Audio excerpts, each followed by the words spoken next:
Welcome back to Movies TV Mad. You can follow me on X Twitter at Movies TV Mad and on Instagram and on Threads at Movies TV Mad X. I'm Mick, your host with the most. Just ask your girlfriends and your wives. Welcome to the latest edition of the Movies TV Mad Daily.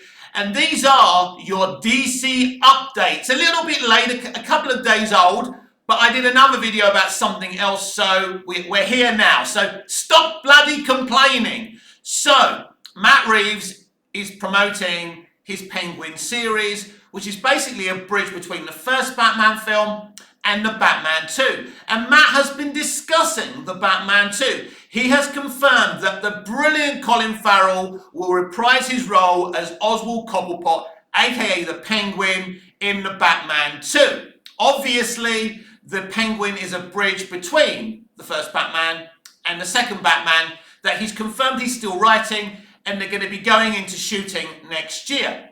He's also confirmed that it's another mystery. It's another the Batman great detective kind of story, and what he finds out in this film is utterly shocking. So I'm glad he's pushing this narrative of Batman being a detective. I think this is something that Batman fans have always wanted to see, and we haven't seen much of it. We saw a little bit of it in BVS, which was really, really cool. He also spoke again about having fantastical villains in the Batman 2, and he said he won't do it. Everything will be grounded. If they can ground a fantastical villain, then they'll do it. So that's what he's had to say about that. I'm still saying to all of you that the Batman 2 will be the final chapter in Matt Reeves' story. I don't think there'll be any more. Todd Phillips has already confirmed he's not doing any more CBMs. He wanted to create a black label franchise. They wouldn't let him. Gunn doesn't want Reeves takes in DC Elseworlds or anywhere else. And he doesn't want Phillips takes continuing, even in DC Elseworlds.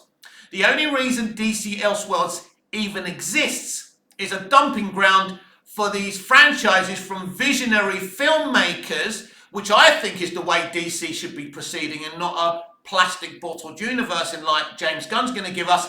But that's what we're getting. So there's your update there about Matt Reeves, the Batman 2.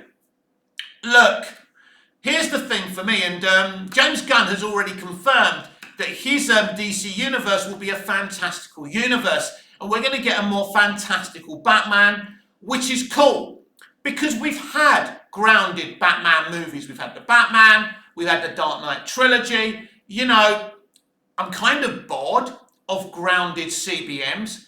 Now, don't get me wrong, I think there's a space for grounded CBMs and fantastical CBMs, but that's not what we're going to get from James Gunn.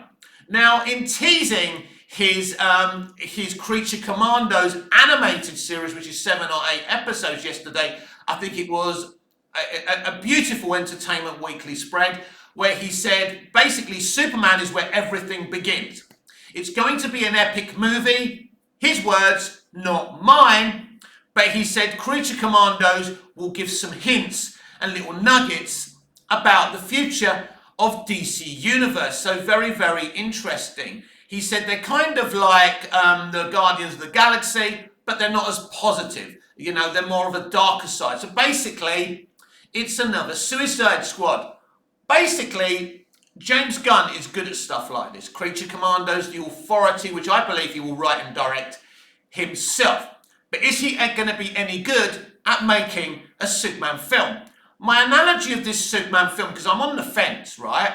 I'm not saying it's bad or it's going to be good. I just don't know. One morning I wake up, I think, yay, this could be good. And the next morning I think, oh, I'm a bit concerned.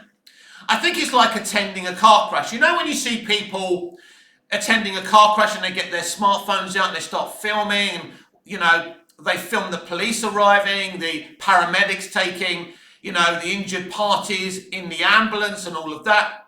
I think this is what James Gunn's Superman is. It's like attending a car crash.